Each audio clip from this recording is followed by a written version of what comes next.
이런 날씨에는 주로 이제 방에서 조용히 이렇게 쉬기를 원하고, 또 어떤 분들은 좀 자신을 살피고 기도하고 말씀을 보고 이런 시간을 실내에서 보내야 되기 때문에 여러분들이 거실에 앉아서 떠든다든지 또 방에서 같은 방원들끼리 이렇게 자꾸 얘기를 한다든지 이렇게 하지 마시고, 여기는 좀 떠들썩하게 여러분들이 기분 전환을 하고 가도록 만들어주는 그런 곳이 아니고, 진지하게 여러분 자신을 좀 살피고 여러분들이 지금 가지고 있는 이런 문제가 어디서부터 발생했는지, 이것을 어떻게 해결할 수 있는지 이런 답을 좀 찾아야 되고, 여러분들이 당하고 있는 이런 문제들은 어떻게 보면 그게 다 내 자신에게 문제가 있을 수 있습니다.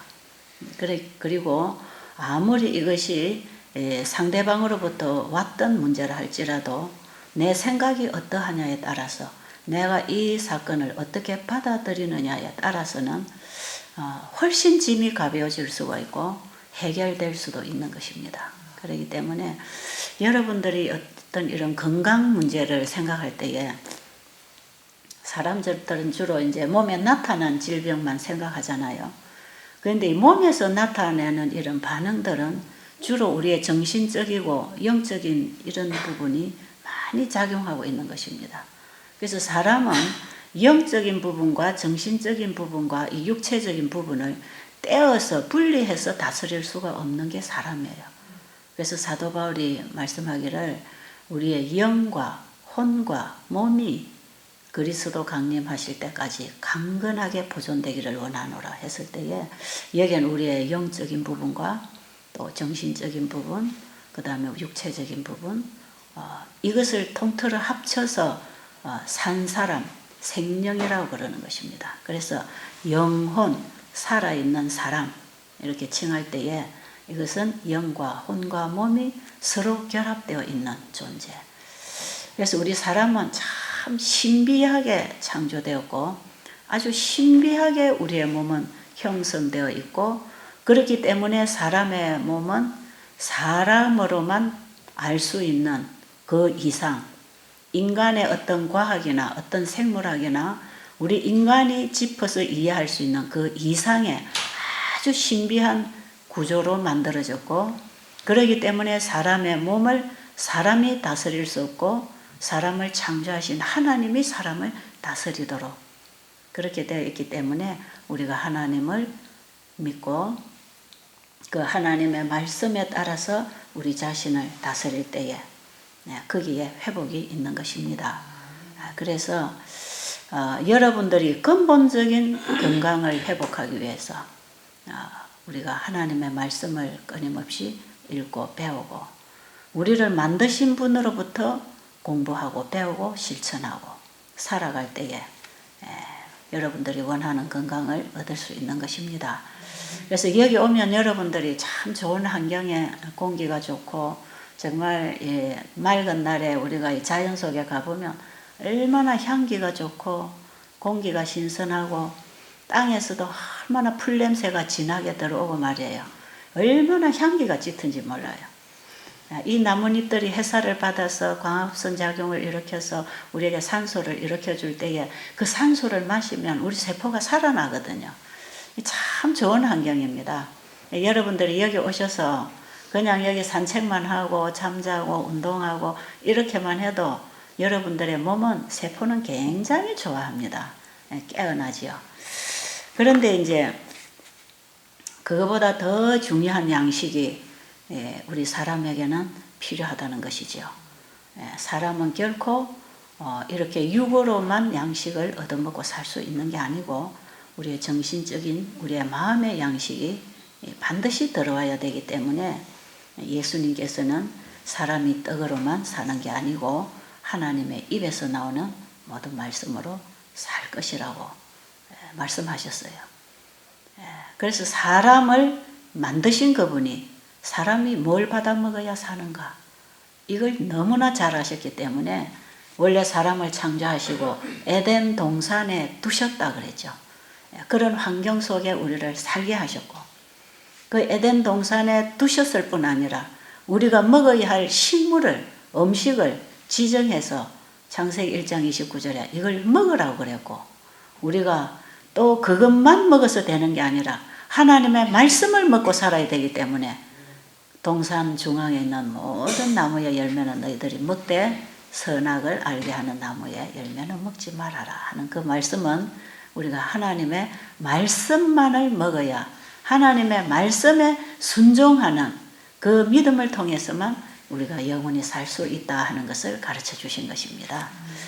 그래서 우리가 하나님의 말씀을 같이 먹는 것, 이것은 우리가 이 땅에서 살아가는 삶 속에도 축복이지만 거기에는 영원히 사는 길이 그 안에 있다 이 말이에요.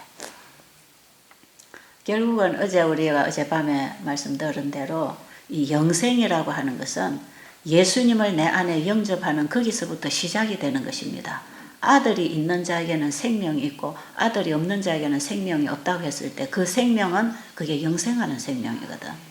우리가 지금 태어날 때 받은 이런 생물학적인 이런 생명이 아니고 이거는 신성의 생명, 하나님께 속한 영원한 생명을 얘기하는 것입니다. 그 생명이 누구 안에 있다고요? 그 생명이 예수님 안에 있단 말이에요. 그 예수님을 우리의 마음에 영접했을 때 이미 나는 영생으로 들어가는 길을 이제 들어선 것입니다. 그죠? 영생을 얻었다 이 말이에요. 그래서 그 영생이라고 하는 것은 길이만 얘기하는 게 아니고 질을 얘기한다 그래요. 질도 포함되어 있다 그러죠. 그래서 사람 안에 예수 그리스도가 영접되면 사람이 질이 바뀝니다. 저 사람 질이 나쁜 사람이야 그러죠. 이 질이 바뀌어집니다. 사람이 바뀌어요. 사람이 바뀌어지도록 하는 그 힘이 어디서 오느냐 하면 그게 예수님께로부터 오는데, 그 예수님이 이 땅에 오셨을 때에 하나의 사람으로 나타나셨고 그 사람의 입을 통해서 나온 그 말씀이 영이요 생명이었듯이 그 말씀이 육신이 되어 이 땅에 사람으로 오신 예수 그리스도처럼, 그래서 예수는 신성과 인성을 겸한 분입니다. 그죠? 예수는 우리하고 다른 사람이죠. 마찬가지로 이 성경은 신성과 인성이 겸하여져 있는 책입니다. 그래서 이 성경은 어떤 문자나 내용 그 이상 이 하나님이 말씀하시고 기록된 이 성경은 하나님의 신성이 우리에게 전달되는, 하나님의 품성과 그분의 생각과 그분의 뜻이 우리에게 전달되어서 우리의 사람의 마음을 바꿔서 질을 바꿔 나가는 재창조의 사역을 이루는 능력이 하나님의 말씀 안에 있습니다. 그래서 예수님을 만난 사람들이 병이 났고 변화가 되고 거듭나고 그랬잖아요. 지금 우리는 그 예수를 만날 수 없지만 그 예수님이 그 입을 통하여 하신 그 동일한 말씀이 성경을 통해서 우리에게 있기 때문에 우리가 그 하나님의 말씀으로 만나게 될 때에 우리의 마음에 영생하는 생명, 신성의 생명이 들어오고 그분의 마음을 만나게 되고, 그래서 우리의 생각이 바뀌고 사람의 질이 바뀌고 바로 하나님과 만난 그 자리가 영생으로 들어가는 길이고 그게 영생을 누릴 수 있는 우리의 성질이 바뀌는 것입니다. 사람이 바뀌는 것이죠. 자, 그래서 오늘 우리가 또 바뀌어지는 얘기 좀 하겠습니다. 어떻게 내가 바뀌어야 되는가? 성경에 보면 나로서는 도무지 불가능한 것을 하라고 하죠. 그죠? 성경은. 그래서 이 성경을 잘못 보면 성경은 너무나 힘들고 부담스럽고 어렵고 막연하고, 말하자면 오르지 못할 나무를 쳐다보는 것 같은 그런 부담이 있습니다. 성경을 보면요. 근데 이건 우리가 이 성경을 잘못 봐서 그렇습니다. 제가 계속 시간마다 성경을 어떻게 봐야 되는가, 성경이 뭔가 이런 얘기를 제가 자주 하고 있지 않습니까? 우리가 성경을 바로 보고 바로 이해를 하면 이런 내용들이 우리에게 다 복음인데도 우리는 그걸 복음으로 받지 않고 이걸 지켜야 될 조항으로만 쳐다보고 있기 때문에 이게 부담스럽고 결국에 가서는 불가능이다. 이런 결론을 우리 스스로가 내리고 있는 것입니다. 자, 오늘 좀 보려고 하는 말씀은 제가 아침에 이 잠언서를 쭉 보면서 참 이것은 우리 사람들이 반드시 해야 될 일이지만 이런 거 상당히 불가능한 것이다. 자, 여기에 잠언 20장 22절로 보면 너는 악을 갚겠다 말하지 말고 여호와를 기다리라. 그가 너를 구원하시리라. 이런 내용이 지금 우리는 상당히 힘듭니다. 사람들이 나를 해칠 때에 그걸 나는 안 갚음해주고 싶은, 갚아주고자 하는 마음이 항상 도사리고 있거든요. 근데 여기에 하나님은 우리에게 말씀하시기를 너는 악을 네가 갚겠다고 말하지 말고 하나님이 어떻게 일하시는가 그걸 기다리라는 것입니다. 이 사람이 이럴 경우에 잘 안 기다려지죠. 자기 감정대로 자기 기분대로 폭발하기가 쉽고 그것을 참으려고 하면 속에서 병이 되고 그래서 잠을 못 자고 이게 깊어지면 우울증이 오고 이것이 깊어지면 자살하고 싶고 더 나빠지면 이게 나쁜 쪽으로 더 나빠지면 죽이고 싶고 이제 이런 게 원수 관계 나를 해치는 사람에 대한 용서 이것이 이루어지지 않을 때에 결국은 이것이 이제 자기를 죽이는 그런 결과를 초래하게 되는 것입니다. 하나님은 그걸 잘 아세요. 우리가 우리를 해치는 사람을 용서하지 못하고 그를 주님께 맡기지 못하고 그 원수를 내가 갚으려고 노력할 때에 내가 얼마만큼 상해야 되는지 얼마나 내 영혼이 망가져야 되는지 그걸 하나님은 아시기 때문에 우리를 보호하시기 위해서 하나님께서 내가 해주겠다.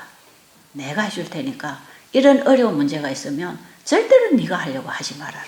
이런 말씀을 주시는데 여기 시편 10편이 아니고 잠언 24장 17절로 보면 여기 조금 더 거북스러운 얘기가 있습니다. 여기 보면 내 원수가 넘어질 때에 뭐 하지 말라고요? 즐거워하지 말며. 우리는 원수가 잘못되면 고소합니까? 잘 됐다 그러죠. 그럼 네가 네 벌 받지 이러잖아요. 그런데 여기 참 무서운 내용이 있어요. 원수가 넘어질 때에 즐거워하지 말며 그가 엎드러질 때에 마음에 기뻐하지 말라. 여호와께서 이것을 보시고 기뻐하지 아니하사 그의 진노를 그에게서 옮기실까 두려우니라. 누구에게로 옮기실까? 하나님께서 내 원수가 넘어질 때 내가 그걸 기뻐하고 좋아할 때에 그에게 있는 그 고통이 나에게로 옮겨질까 두려워하라 이 말이에요. 그래서 남을 저주하면 결국은 그 저주가 자기에게로 돌아올까 두려워하라 이 말입니다. 그래서 다른 사람들을 도와줄 때에 다른 사람에게 도와주고 베풀어주고 그의 필요를 채워준 그것은 하나님께서 그걸 다 받으셔서 나중에 우리가 필요할 때 다 돌려주신다고 돼 있어요. 가난한 자에게 도와주는 것은 하나님께서 빌려가는 것이니 우리에게 도로 갚아주신다 그랬거든요. 그러면 우리가 우리의 원수진 자에게 저주하고 그가 잘못될 때에 우리가 기뻐할 때에 그것도 누가 받으신다는 것입니까? 하나님께서 받으신다는 것입니다. 우리가 사람에게 하는 것 그것은 인간 대 인간으로 하는 것 같지만 하나님께서는 지극히 작은 자 하나에게 한 것이 곧 나에게 한 것이라고 그분은 말씀하시는 것입니다.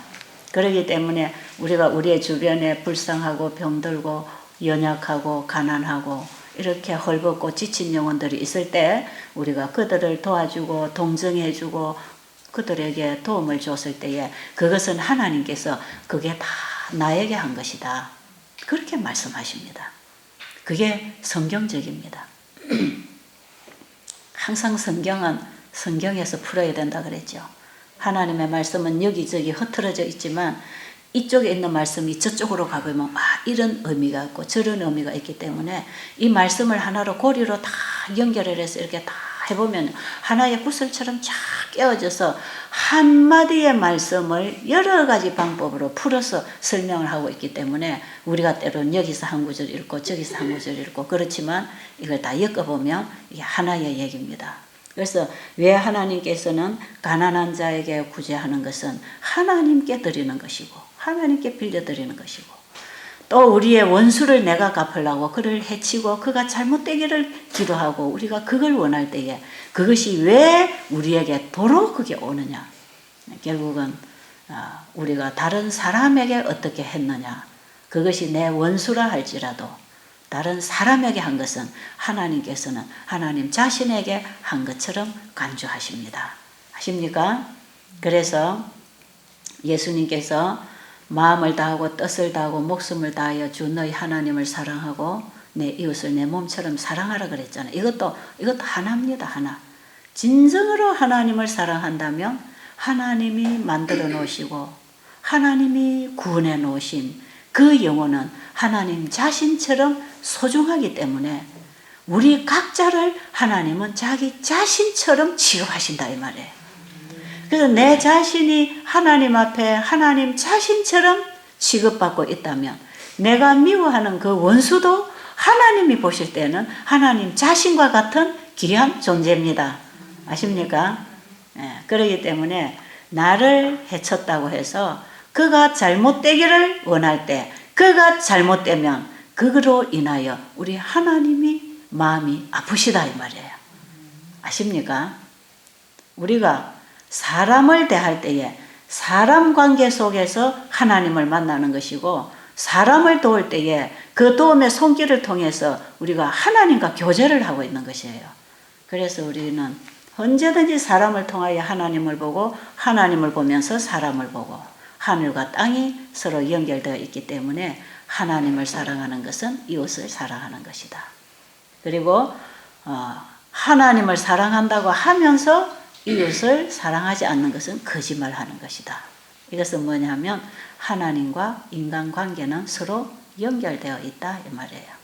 우리가 보이지 아니하는 하나님을 사랑한다는 그 우리의 마음이 보이는 사람에게 나타나는 태도에 따라서 어떻게 하느냐에 따라서 하나님을 사랑하는지 안 하는지를 하나님은 보신다 이 말이에요. 자, 너는 행악자들로 말미암아 분을 품지 말며 악인의 형통함을 부러워하지 말라. 대저 악한 자는 장래가 없겠고 악인의 등불은 꺼지리라. 결국은 그 악한 사람이 악한 길로 갈 때에 결국 그 길은 하나님이 함께 하시지 않는 길이기 때문에 결국은 끊어지는 것이고 망하는 것이고 형통할 수가 없다 이 말이에요. 우리의 삶 속에 가시덤불과 엉겅퀴가 나는 것은 하나님의 말씀을 거역하고 지존자의 뜻을 멸시하고 길 아닌 쪽으로 진리가 아닌 쪽으로 가기 때문에 이런 고통과 어려움, 질병이 우리에게 있는 것처럼 우리가 하나님의 말씀을 따라가지 아니하고 상대를 해치고 억울하게 했을 때 그것은 하나님을 떠난 길이기 때문에 그 행하는 사람 스스로가 죽음의 길을 가는 것이기 때문에 그 길은 끊어질 것이라. 하나님께서는 공의롭게 심판하실 것입니다. 그래서 우리가 사람을 대할 때에는 하나님께 대하듯 대해야 되는 것이고 우리가 하나님의 말씀을 거절하고 불순종의 길로 가서 다른 사람을 해치고 괴롭히고 살 때에는 그 길은 하나님이 원하시는 길이 아니기 때문에 결국은 끊어지는 것입니다. 그래서 우리의 원수 갚는 일은 누가 갚으신다? 하나님이 갚으신다. 원수 갚는 일은 너희에게 맡겨놓은 게 아니고 내가 해줄 것이다. 하나님의 공의가 그것을 처리하십니다. 왜냐하면 하나님이 법을 세우시고 그 하나님은 법대로 일을 하시는 분이기 때문에 하나님의 법을 범하고 이웃을 괴롭히고 해치면 그 결과는 결국은 하나님의 공의대로 그 처리가 되게 돼 있기 때문에 결국은 그는 그가 행한 그 악으로 말미암아 끊어질 것이다 이 말이에요. 내가 안 갚아도 그 스스로 그가 하는 그 행위로 말미암아 그의 길은 끊어지는 것입니다. 하나님이 그에는 축복할 수 없고 함께 할 수 없는 길을 가고 있기 때문에 그래요. 자, 근데 성경에 보면 원수를 갚지 말아라. 원수가 잘못되는 거 기뻐하지도 말아라. 잘못되도록 빌지도 말아라. 원수 갚는 건 내가 해줄 것이다. 그리고 도리어 너희는 뭐하라? 원수가 배고프면 먹이고 원수가 헐벗으면 입히고 원수에게 복을 빌어주고 그 이상 원수를 뭐하라? 사랑하라. 이게 가능하겠어요? 우리 사람으로서는 이거 가능 안 하죠. 이 불가능입니다. 그런데 성경에 보면 이런 말씀뿐 아닙니다. 이 성경 전체 여러분 한번 읽어보세요. 이게 어떻게 사람으로서 가능한 일인가? 구약 성경에 하나님이 이스라엘 민족들을 출애굽시켜서 가나안에 들어가는 그 과정, 하나님이 하나님의 백성을 인도해 나가는 이런 과정을 보면 이게 우리 사람이 볼 때 가능해요? 불가능해요? 다 불가능합니다. 예수님이 이 땅에 오셔서 행하신 일들은 우리 인간의 수준에서 가능해요? 불가능해요? 다 불가능합니다. 예수님은 풍랑도 말씀으로 잠잠하라 하면 잠잠해지는 거고, 일어나 걷지 못했던 중풍병자도 일어나 걸으라면 걸어가지는 것이고, 장님도 눈을 뜨라 하면 떠지는 것이고, 귀신도 나가라 하면 나가는 것이고, 죽은 자도 일어나라 하면 살아나는 것이고, 없는 것도 있어라 하면 있어지는 그런 분이 하나님입니다. 자, 우리가 성경을 읽을 때에 어떻게 읽어야 되는가? 창세기 1장을 이해하면서 읽어야 됩니다. 창세기 1장에 보면 하나님이 만물을 창조하셨어요. 맞습니까? 태초에 하나님이 천지를 창조하시니라 그랬죠. 지금 제가 하는 이 얘기는 제가 지금 성경을 풀어서 성경을 이해하는 지식을 가지라고만 여러분에게 제가 얘기하는 게 아니고, 성경을 우리가 똑바로 이해를 하고 그 하나님을 아는 똑바른 지식이 생길 때에 그분을 믿게 되는 것이고, 그분을 믿게 될 때에 그 믿음을 통하여 그분의 말씀을 받아들이게 되면 그 말씀이 나를 변화시킵니다. 아십니까? 지금 우리는 내가 가지고 있는 문제를 어떻게 해결할 것인가 하는 이 문제를 놓고 지금 우리가 성경에서 이 답을 찾고 있는 것이기 때문에 제가 여러분들에게 시간마다 얘기하는 이런 내용들은 하나의 지식적으로 여러분이 신학을 공부하고 지나가라는 그런 얘기가 아니고, 그 하나님이 어떤 분인가를 우리가 분명히 알 때에 그분에 대한 믿음이 생기는 것이고, 그 믿음이 말씀을 받아만 들이면, 그 말씀을 우리의 마음에 받아만 들이면 그 말씀이 내 마음을 바꿉니다. 아십니까? 원수를 사랑하라. 원수를 위하여 복을 빌어라. 그가 배고플 때 먹여주라. 이것이 인간으로서는 불가능해. 우리 인간으로서는 불가능해. 그런데 그 말씀하신 분이 그 일을 이루어 주시려고 내가 해줄 테니까 내 말을 받아들여라. 그런 말씀으로 우리가 받으면 하나님께서 이 일을 해 주신다고 했으니, 그분이 말씀하시면 그대로 이루어지는 능력이 있으니, 그 믿음으로 말미암아 말씀이 그대로 될 걸 믿고, 예, 저는 못하지만 주님께서 해 주십시오 하고 그분의 말씀을 받아들일 때 그 말씀은 살았고 운동력이 있고 좌우의 날선 어떤 것보다도 더 예리하여 우리의 영과 혼과 및 관절과 골수를 찔러 쪼개고 우리의 생각과 뜻을 감찰해서 바로 세워주는 것입니다. 그 말씀이 우리의 마음에 들어오면 사람의 질이 바뀝니다. 재창조됩니다. 회복됩니다. 아시겠어요? 요한복음 1장 4절에 보면 그 말씀 안에 영생하는 생명이 있었다 그랬거든. 그 말씀을 받을 때 우리는 영원한 생명을 받는 것이고, 우리의 생명이 영원히 길어질 뿐만 아니라 우리의 삶의 생각의 품성의 인간성의 질이 달라진다는 것. 그래서 우리가 창세기 1장을 보면, 저는 이 성경을 어떻게 이렇게 이해를 하게 되냐면, 전 창세기 1장에서 이 성경 전부가 무슨 책인지를 제가 거기서 희미하게 제가 빛을 보면서 이 말씀을 따라 일어나기 시작했는데, 창세기 1장에 보니까 하나님이 만물을 창조하신 과정이 나옵니다. 여기는 거의가 다 기독교인들이 지금 와 있기 때문에 제가 하는 얘기는 여러분들 이미 읽은 책 속에서 짚어지는 이런 내용입니다. 여러분에게 생소한 얘기가 아니죠. 자, 창세기 1장에 무슨 기록이 있다고요? 태초에 하나님이 천지를 창조하시니라. 첫째 날, 둘째 날, 셋째 날, 넷째 날, 여섯째 날까지 창조하시고 일곱째 날 안식일을 세우시고 예배를 세웠죠. 일곱째 날까지 하나님이 만들어 놓으셨어요. 이 일곱째 날까지는 이게 창조에 근거해서 생긴 것입니다. 첫째 날, 둘째 날. 오늘날 주일 제도가 창세기 1장에 근거해서 생긴 것이에요. 자, 그러면 이 창세기 1장에 보니까 하나님이 만물을 창조하셨다고 되어 있죠. 그렇죠? 하나님이 만드셨습니까? 여러분 창세기 1장을 믿기 어렵습니까? 많은 사람들이 창세기 1장을 잘 안 믿으려고 그럽니다. 그래서 여러 가지 진화론설을 가지고 나오고 아주 그냥 뭐 지질학자들이 수억 만년 이런 얘기들 가지고 나오는데요.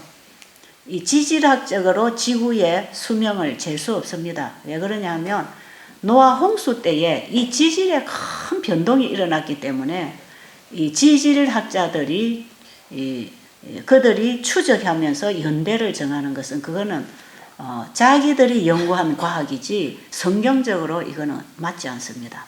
성경은 분명히 지구의 역사의 연대를 짚을 수 있습니다. 왜냐하면 창세기에 보면 창세기에서부터 쭉 창조 과정이 나와서 아담으로부터 아브라함까지, 아브라함으로부터 예수님까지 성경에는 족보가 나옵니다. 족보가. 아브라함부터 쭉쭉쭉 올라가면 그 이상은 누구, 그 이상은 누가 누구를 낳고 누구를 낳고 이렇게 해가지고 거슬러 올라가서 그 이상은 아담이요, 그 이상은 하나님이고, 아담으로부터 누가 누구를 낳고 누구를 낳고 내려오면 쭉 내려오면 아브라함으로부터 예수님까지가 쭉 연대가 나오잖아요. 그죠? 족보가 있지요. 그래서 이 족보를 몇 살에 누구를 낳고 몇 살에 누구를 낳고 이 계산을 쭉 해보면요. 구약과 신약의 현대가 다 나옵니다. 여러분 이거는 우리가 연구를 하면 다 나오는 답이에요. 그래서 아담으로부터 아브라함까지 얼마, 아브라함으로부터 예수님까지 얼마, 예수님으로부터 오늘 우리까지 얼마. 그렇죠? 예수님으로부터 우리까지는 지금 얼마예요? 2011년입니다. 지금. 그러면 예수님 오시기 전까지 성경의 연대를 잡아 계산하면 이게 약 4,000년입니다. 그러면 예수님이 이 땅에 오시기까지의 지구 창조와 함께 4,000년이 흘렀다면 예수님 오신 이후로 지금 약 2,000년이 흘렀다. 그럼 약 몇천 년입니까? 6,000년의 역사입니다. 결국은. 이 지구 역사는, 이 지구 창조는 그렇게 됐습니다. 이 지구는 우주보다도 늦게 창조됐습니다. 우주 속에 제일 막내둥이로 창조됐죠. 맨 마지막에 우주를 창조하고 우주에 죄가 들어오고 할 때에 하나님이 이 지구를 창조하기 시작했기 때문에 이 지구는 연대가 얼마 되지 않습니다. 그런데 이 성경에 보면 이제 창세기 1장을 보면 하나님이 천지를 창조하실 때에 말씀으로 창조를 하셨어요. 말씀으로. 그러니까 하나님이 이 세상을, 이 지구를 창조하실 때에 사실은요, 6일이고 7일이고 필요가 없어요. 그냥 한 시간에, 한 순간에 한마디로 딱 만들어낼 수도 있는 분입니다. 왜 오늘날 인간의 과학이 어떻게 일주일 만에 이걸 다 만들어낼 수 있겠느냐? 성경의 하루는 오늘 우리의 하루와 다르다. 이런 얘기를 하는 것은 하나님과 인간의 차원의 그 분별을 못해서 그렇습니다. 창조주하고 그분으로부터 창조된 우리 피조물은 전혀 차원이 다르다는 것. 그걸 이해를 안 하고 있기 때문에 창세기 1장을 믿지 못하는 것이고, 창조주와 우리 피조물의 차원을 우리가 인정하고 들어간다면 그 능히 믿을 수 있는 사실이거든요. 똑같은 피조물 세계지만 개미의 차원이 있고, 그 다음에 곤충의 차원들, 짐승의 차원들, 식물의 차원이 있고, 사람의 차원이 있고, 차원이 다르잖아, 그죠? 그럼 아무리 피조물의 세계에 있다 할지라도 개미가 아무리 힘이 세도 사람과 대결할 수 없는 거 아니겠어요? 우리 인간은 아무리 지혜가 있고 아무리 능력이 있어도 창조주와 대결할 수 없습니다. 비길 수가 없습니다. 그렇기 때문에 우리 인간의 이해력은 한정이 되어 있고 우리 인간의 생각도 한계가 있는 것이고 우리 인간이 아는 것도 한계가 있는 것이고 우리 인간이 들을 수 있는 것도 한계가 있는 것이고 볼 수 있는 것도 한계가 있는 것이고 우리 인간은 피조물의 한계를 넘어서지 못해요. 그러나 만물을 지으신 그 창조주라는 분은 그분은 무한대입니다. 무한대요. 그분은 못 하실 일이 없는 분이 만물을 창조하신 것입니다. 그런 하나님이 계실까요? 어떻게 믿어요? 여러분 무조건 믿습니다는 없는 것입니다. 어떻게 믿어집니까? 어떻게? 그분이 만드신 물건이 있는 거 보니까 그분이 계시는 거 아닙니까? 그렇죠? 여러분 그 하나님이 진짜 계신가 안 계신가는 그분이 만들어 놓으신 창조물을 보니까 그분이 계시는 게 확실하다. 이 집이 있는 것은 집 지은 사람이 있는 게 확실한 것처럼 여러분이 이 집 지을 때 안 와봐서 잘 모르지만 집이 있는 것은 집 지은 사람이 틀림없이 있다고 우리가 믿는 것은 너무나 확실한 것처럼 풀 한 포기, 나무 한 포기, 동물, 이런 사람을 누가 만들었냐 이 말이에요. 하나님이 만드셨다는 것입니다. 그리고 지금 존재하고 있습니까? 그러니까 만드신 분이 있겠습니까? 만드신 분이 있는 것입니다. 저는 그래서 창세기 1장에서 분명히 만드신 분이 계신다. 그리고 여기 와서 여러분들이 제일 많이 듣는 말이 만드신 분이 고치신다. 그래서 우리는 고쳐질 수 있다. 그게 희망, 그게 복음 아닙니까? 그래서 우리는 어떻게 고쳐질 수 있는가 이거 배우는 거 아닙니까? 그죠? 왜? 내가 고침받으러 왔으니까. 여러분이 가진 문제가 이게 육체적인 질병이든 정신적인 문제든 영적이든 간에 우리는 지금 고침을 받고 싶어서 회복하고 싶어서 낫고 싶어서 해결하고 싶어서 문제를 가지고 왔으니까 우리는 고침을 받고 가야 될 거 아니겠어요? 누가 고치신다? 만드신 분이 고치신다. 만드신 분이 고치는 방법이 성경에 다 기록이 되어 있는 것입니다. 그러니까 우리가 성경에서 고치는 법을 알아야 될 거 아닙니까? 그죠? 그런데 이제 우리가 성경을 봐도 내가 안 고쳐지더라 이 말이에요. 그게 성경을 잘못 봐서 그렇다 이 말이에요. 성경을 어떻게 보고 이해를 하고 이제 성경에서 우리가 고침을 받을 수 있는가 그 길을 제가 오늘 여러분에게 간략하게 지금 설명을 해드리려고 하는 것입니다. 좋습니까? 네. 필요합니까? 네. 여러분 고침 받기를 원하세요? 네. 고침 받아야 되겠습니까? 네. 고침 받읍시다. 좀 고치고 갑시다. 네? 좀 고치고 가십시다. 병만 고치려고 하지 말고 뭘 고치자? 나를 좀 고치자. 내 마음을 좀 고치자. 모든 게 내 마음에서부터 일어나는 것이고 내가 당하는 고통도 내 마음에서 내 생각의 결과로 지금 이렇게 고통이 오니까 내 생각을 좀 바꾸고 내 마음을 좀 바꾸고 고치자. 나를 고쳐버리면 문제가 없어집니다. 우리가 살아가는 삶 속에 문제를 안 만나는 사람은 없지요. 그러나 그 문제를 내가 어떻게 받아들이느냐에 따라서 내가 고통스러울 수도 있고 문제가 아니 될 수도 있는 것입니다. 그러니까 내 생각을 바꾸는 거, 나를 고치는 거 이것이 참 중요하다 이 말이에요. 자 그러면 지금 한 15분 동안에 제가 여러분들에게 성경을 어떻게 봐야 되는가 이 부분에 대해서 제가 좀 말씀을 드리면 자 성경 창세기 1장에 보면 하나님이 가라사대 있으라 하심에 있었고 이렇게 해서 모든 만물이 창조되어 나옵니다. 근데 하나님은 첫째 날부터 여섯째 날까지 질서대로 만드셨고 그 다음에 일곱째 날을 우리에게 예배일로 만들어 주신 일곱째 날입니다. 그죠? 자 그런데 여기 창세기 1장에서 저는 뭘 딱 붙잡았냐 하면요. 만물을 창조하신 분이 계시는 거는 확실하다. 왜? 그분이 만든 물건이 있는 거 보니까. 그런데 이 만드신 분이 어떻게 만들었을까? 사람은 뭔가 물건을 만들어내려면 재료를 가지고 와야 만들어지잖아요. 근데 하나님 이 세상을 만드실 때는 아무것도 재료가 없었어요. 그렇죠? 어디 가서 재료를 꺾어 와가지고 실어 와가지고 뚝뚝 잘라가지고 만든 게 아니다 이 말이에요. 하나님이 이 세상을 만드실 때는 어떤 재료를 가지고 와서 만드신 게 아니고 이것은 우리 사람이 만들어내는 한계, 능력이고 하나님이라는 분은 말씀만 하면 나와버리는 분이라. 인정하시겠습니까? 아멘. 이거 인정하고 들어가야 됩니다. 왜? 이게 사실이니까요. 하나님이라는 분은 말씀만 하면 그 말씀하신 게 나와버려. 그러니까 공중에 새가 날으라 할 때에 새 종류가 몇 종류가 나왔는지 아세요?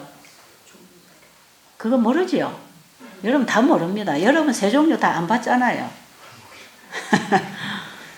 얼마나 다양하고 얼마나 아름다운 새 종류가 나왔는지 몰라요. 근데 하나님께서 공중에 새가 날으라고 했을 때에는 이미 하나님 생각 속에 새가 있단 말이에요. 새 종류가. 그렇죠? 하나님 생각 속에 새 종류가 있어요. 앵무새는 앵무새대로, 참새는 참새대로, 까마귀는 까마귀대로, 타조는 타조대로. 여러분들이 지금 다 보지도 못한 그런 새 종류의 그 하나하나의 그 개성과 색깔과 모양을 하나님 생각 속에서 쫙 이걸 가지고 계시는데 그 생각이 그분의 말씀을 통하여 있으라고 표출할 때에 그 생각 속에 있는 하나님 생각 속에 있는 것들이 말씀을 통해 쫙 나왔을 때 새들이 하늘에 날게 됐습니다. 적어도 우리가 믿는 전지전능, 무소부재, 하나님의 전지성에 대해서 우리가 이렇게 얘기를 하는데 그 하나님은 적어도 이런 능력을 가지고 있는 분이기 때문에 만물을 창조할 수 있었습니다. 아십니까? 그리고 물에 물고기가 종류대로 있으라고 했을 때에 그 물에 물고기 종류가 얼마나 많은지 여러분 아십니까? 다 못 보셨죠? 뭐 여러분 저 외국으로 다니면서 수족관 같은 거, 저 시카고의 그 103빌딩 밑에 가면 굉장히 큰 수족관 있죠. 우리 저 63빌딩 한국에도 가면 그 수족관 같은 거 있죠. 여러분들이 좀 유명한 곳에 가면 수족관 많이 만들어 놓고 물고기들 보고 있지만 그거는요 극히 한 일부입니다. 극히 일부. 그러나 그 속에 가봐도 얼마나 희귀한 모양의 물고기들이 있어요. 그죠? 제가 절대로 잊어버리지 않는 물고기가 하나 머릿속에 항상 구름처럼 뭉게 구름처럼 생긴 물고기가 있어요. 어디에 눈이 있고 코가 있고 귀가 있는지 모르겠어. 그냥 뭉게 구름이 흘러가는 것 같아. 그 시카고에 가니까 그런 물고기도 있더라고요. 어쨌든 그 물고기의 색깔과 모양과 그 다양함, 한 가지도 똑같은 게 없어. 전부 다릅니다. 그리고 이 자연도요, 하나님께서 각 종류대로 여러분들이 식물원을 가서 봤다 해도 그거는 다 못 본 거고, 아무리 아름다운 곳에 가서 아름다운 산을 봐도 다 못 본 것이고, 결국은 우리가 한 일부를 보고 있는 것인데, 그 나무들, 식물들의 색깔, 모양, 성질이 다 다르고 기능이 다르지 않습니까? 그러니까 하나님께서 그냥 땅에는 풀들이 나고 식물이 자라고 뭐 공중에는 새가 나르고 물에는 물고기가 있으라고 하실 때에 그 한 말씀 속에 하나님의 다양하심, 하나님의 가장 아름다운 그 예술품, 그 다양함이 그분의 말씀을 통하여 만들어져 나왔을 때에 하나님의 그 존재, 그분 자체가 얼마나 다양하고 능력이 있고 얼마나 아름다웠고 얼마나 선하신지 우리가 그분이 만들어 놓은 작품을 통해서 이제 그걸 보는 것이지요. 근데 오늘날 우리가 사는 세상에는 아무리 아름다운 꽃을 봐도 너무나 많이 퇴색되어 있고 아무리 좋은 이런 산을 봐도 들어가면 가시덤불 엉겅퀴가 있고 많은 죄로 인해서 망가지고 퇴색이 되어 있습니다. 그래도 우리가 자연 속에 오니까 기분이 좋고 자연의 색깔을 보니까 우리 시야를 통해서 이 푸른색이 들어올 때 우리의 마음이 시원해지고 우리의 마음에 사랑이 일깨워지고 용서가 일어나고 마음에 평안이 오고 그렇잖아요. 이 새파란 이 푸른 색깔은 이 우리에게 사랑을 전달하는 색깔이거든. 하나님께서 모든 대지를 푸른 색깔로 깔아 놓으시고 하늘을 푸른 하늘로 만들어 놓으시고 바다의 물도 푸른 바다로 만들어 놓으신 것은 이 푸른 색깔을 우리가 볼 때에 우리의 마음에 사랑의 물질이 들어옵니다. 아십니까?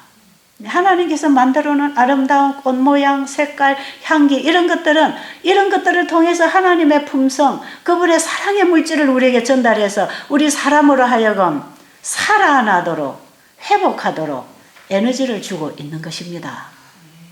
그래서 이 자연을 하나님께서 만드실 때에 이 자연 속에 하나님의 기별을, 하나님의 자신을 알리는 메시지를 전부 넣어놨어요.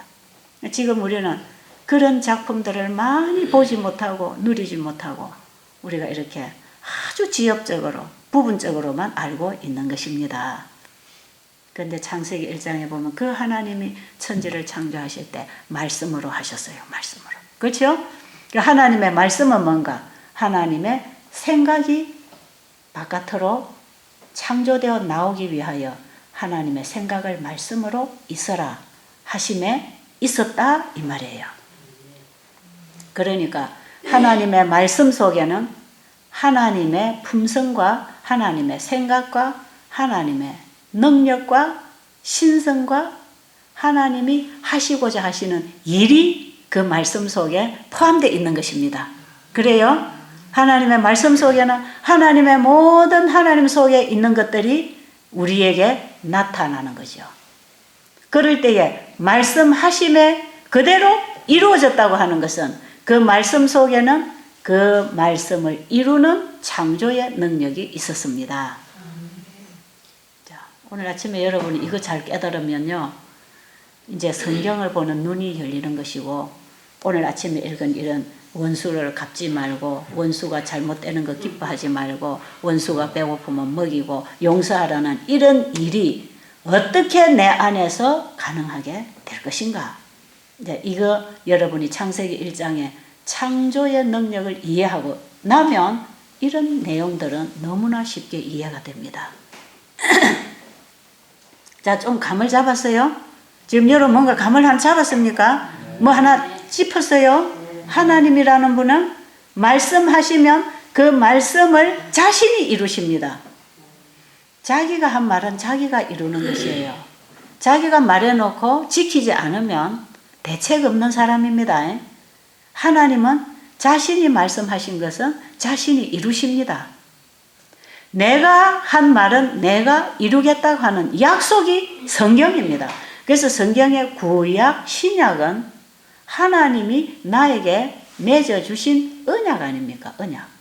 사람하고 약속을 할 때 우리 약속해서 약속했다 그러죠. 계약서 쓰고 약속하죠. 하나님과 우리 인간관계의 약속을 언약이라고 합니다. 언약. 그래서 이 성경의 구약과 신약은 하나님이 우리와 맺은 언약입니다. 그러면 무슨 약속인가? 하나님이 우리에게 어떤 언약을 맺으셨는가? 이게 우리가 신학적으로 깊이 들어가면 예수 그리스도로 말미암아 우리와 맺은 언약인데, 예수 그리스도로 말미암아 이루어질 수 있는 언약입니다. 그래서 우리가 예수님을 우리의 마음에 영접하고 내가 십자가에 죽고 그분의 말씀을 받아들일 때 우리가 이제 변화되는 이런 걸 믿음으로 말미암은 의라고 성경을 신학적으로 얘기합니다. 자, 이런 부분은 우리가 조금 더 깊이 들어가서 이제 이해할 필요가 있지만, 지금 오늘 이 시간에 여러분이 한 가지 꼭 분명하게 붙잡아야 될 건 뭐냐면, 이 성경은 하나님이 우리와 맺은 약속, 언약입니다. 언약인데, 서로 약속을 했을 때는 서로가 지킬 때 이루어지는 거 아닙니까? 그죠? 근데 내가 너와 이런 약속을 했을 때, 이제 예를 들어서 제가 우리 딸 아이들하고 이제 제가 약속을 했어요. 너 오늘 이 책 한 권 다 읽어. 그럼 내가 10만 원 줄게. 이랬단 말이에요. 근데 10만 원 나에게서 다 가려면 우리 딸이 뭐 해야 됩니까? 책 한 권 읽어야 되지. 그런 게 약속 아닙니까? 하나님이 우리와 약속을 하셨단 말이에요. 언약을 하시기를 내가 해줄게. 그럼 너는 뭐 해라? 내 약속을 지켜라. 그게 성경입니다. 그러면 하나님 말씀을 통해서 우리에게 네가 이렇게 해라. 그럼 내가 해줄게. 이렇게 해라. 네가 해줄게. 보세요. 자, 그런 분이 이 약속을 주신, 언약을 맺어주신 그분이 이 땅에 오셔서 예수님이 이제 하신 거 보세요. 예수님 일하신 거 한번 보세요. 베드로가 무리를 걸을 수 있어요, 없어요? 베드로가 무리를 걸을 수 있어요, 없어요? 빨리 대답해 보세요. 시간이 이제 얼마 안 남았어요. 없지요? 불가능입니다. 사람이 어떻게 무리로 걸어요? 근데 베드로가 무리를 걸었습니까? 자, 이 과정만 한번 이해해 보자 말이에요. 자, 베드로가 무리를 걸을 수 있었던 것은 어떻게 걸을 수 있었습니까? 예수님이 베드로에게 뭐라고 말씀하셨지요? 걸어오라 그랬어요. 걸어오라 그랬어요. 그런데 베드로가 할 일은 뭡니까? 예수님이 걸어오라고 할 때 베드로는 걸으려고 해야 되는 것입니다. 그런데 베드로가 걸을 수 있는 사람이에요? 못하는 사람이에요? 못하는 사람이에요. 그런데 예수님은 베드로에게 불가능한 것을 하라고 안 합니까 지금? 사람으로서는 불가능한 일을 하라고 지금 하시는 거예요. 그럼 베드로가 무리로 걸어가려면 베드로 발이 물 위에 올라가야 됩니다. 그렇죠? 하나님은 사람이 할 수 있는 일을 대신해서 능력을 이루지 않습니다. 아십니까? 하나님의 능력, 하나님의 약속이 우리에게서 이루어지려면 우리에게 하라고 하는 일을 우리가 할 일이 있다 이 말이에요. 그러니까 하나님이 말씀하시고 나는 하고, 하나님이 말씀하시고 우리는 하고. 그러면 하나님이 우리에게 명하시는 그 말씀은 반드시 내가 할 수 있는 일을 하라고 하는 것이지 할 수 없는 일을 하라고 하는 게 아니에요.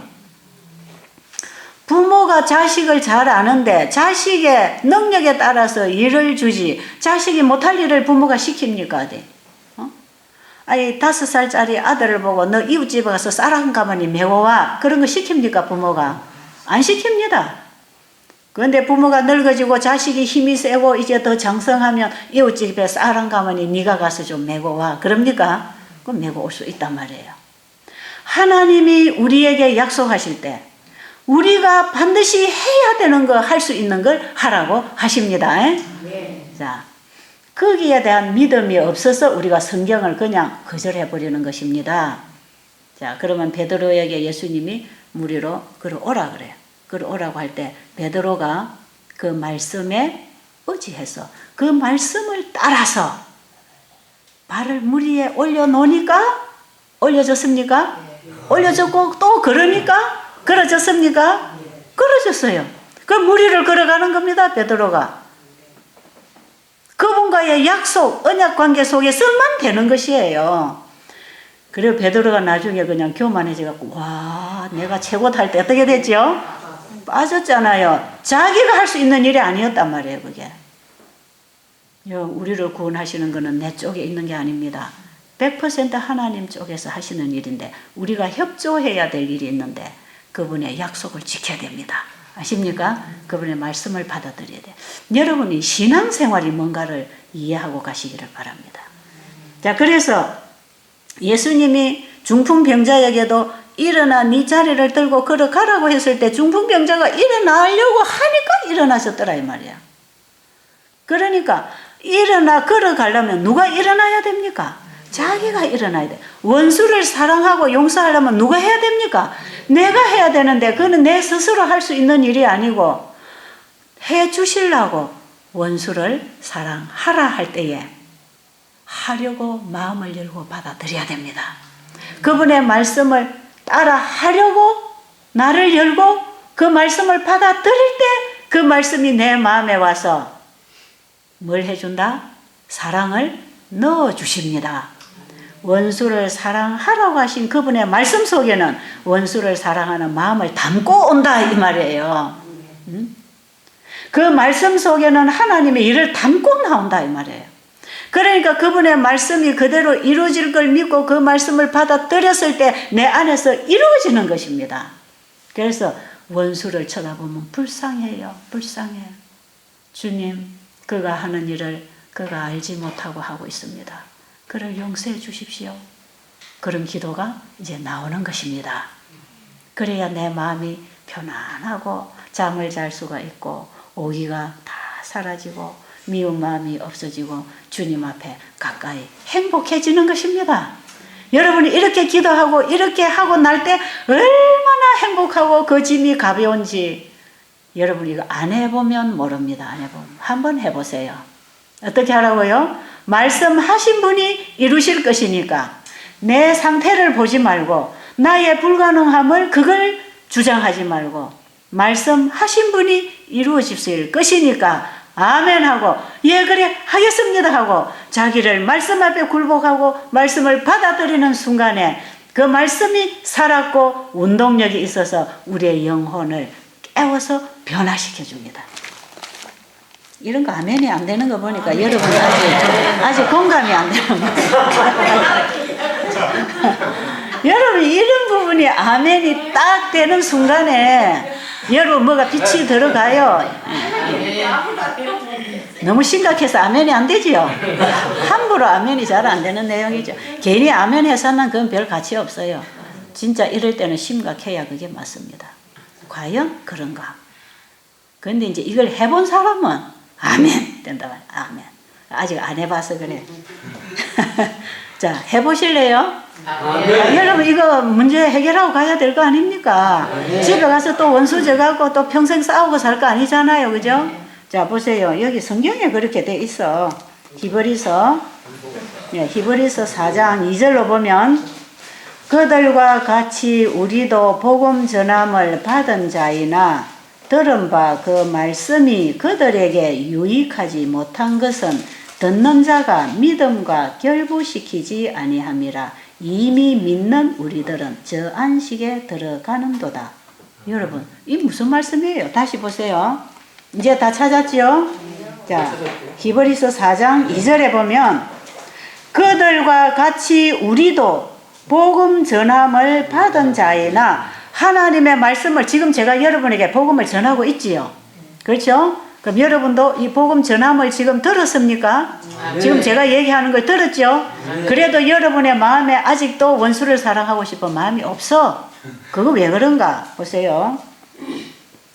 그들과 같이 우리도 복음 전함을 받은 자이나 들은 바 그 말씀이 우리에게 유익하지 못한 것은 아직도 내 안에 아무런 능력이 일어나지 못하는 것은 듣는 자가 그 말씀에 뭘 안 했다? 믿음을 결부시키지 않았다. 그 믿음이 뭔가? 믿음이 뭔가? 그 말씀이 그대로 될 것을 믿을 때 그 말씀을 받아들입니다. 믿음이라고 하는 것은 그분이 약속하신 약속을 받아들이는 걸 믿음이라 합니다. 자, 그러면 하나님이 우리와 신구약 성경을 통해서 약속하셨어요. 우리와 언약을 맺었어요. 하나님이 말씀하신 것은 하나님이 이루실 걸 믿겠습니까? 뭘 보니까 믿어집니까? 그분은 말씀만 하면은 뭐든지 만들어져 나오는 걸 보니까 믿음이 생긴다 이 말이에요. 그렇죠? 그러면 하나님은 말씀만 하시면 자기가 말씀하신 그 말씀을 이루는 능력이 있어서 이 만물이 창조된 거 보니까 하나님의 말씀은 그 말씀을 그분이 이루실 거 아닙니까? 맞아요? 성경 보니까 그분이 말씀하신 건 그분이 다 이루었지 않습니까? 그게 성경의 이적이 일어난 얘기입니다. 자, 그러면 하나님의 말씀은 그 말씀을 이루는 능력이 있다고 하는 확신을 가지고 여러분이 성경을 볼 때 원수를 사랑하라. 그러면 그분이 나에게 원수를 사랑하게 해 주시려고 하네. 그렇습니까? 그분이 나를 원수를 사랑하게 해 주신다고 하시네. 이렇게 받아야 됩니다. 내가 원수를 사랑하게 되어 있다는 얘기가 아닙니다. 성경은. 우리 사람은 안 돼요. 우리는 본질적으로 죄인입니다. 안 됩니다. 안갚음을 한단 말이에요. 우리 인간은 아무리 착해도 착한 사람 믿지 마세요. 착한 사람은 표현은 안 해도 속에서 앓고 있단 말이에요. 그러니까 사람은 다 안갚음을 하려고 그러는데 그거는 아멘 하지 말고 뭐 아멘 해도 괜찮겠지만 그거 동의하지 마세요. 그건 내가 싫어요. 이건 사람은 안갚음을 하려고 하는 게 있어요. 그러나 우리가 그걸 받아들일 필요는 없습니다. 그거 인정하지 말고 하나님께서 원수를 사랑하라고 하시네. 그러면 사랑을 하나님이 주신다고 하시네. 그럴 때 아멘 하세요.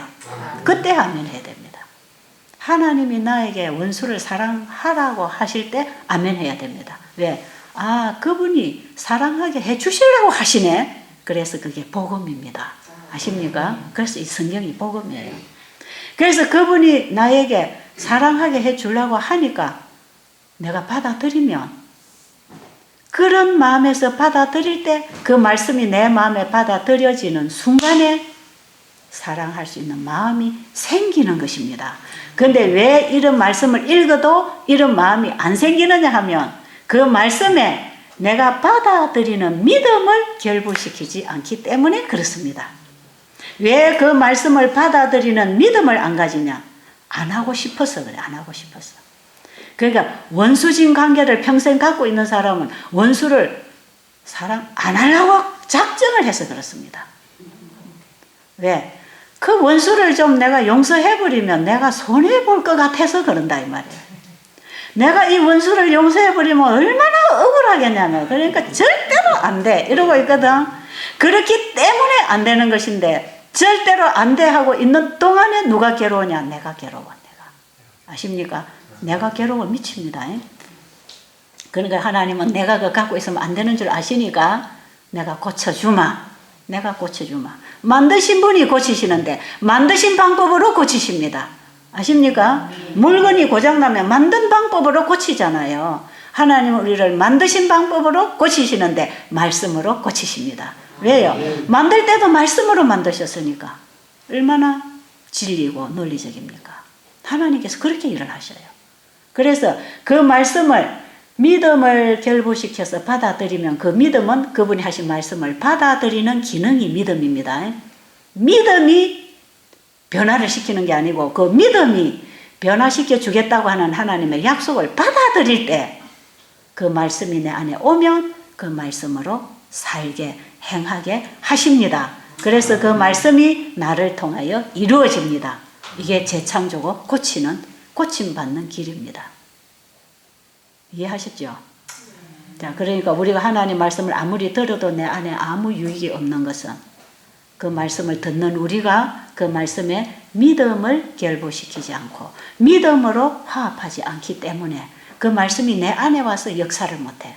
그래서 믿는 자에게는 능치 못할 일이 없다고 하는 그 내용은 하나님의 말씀을 받아들이는 믿음입니다.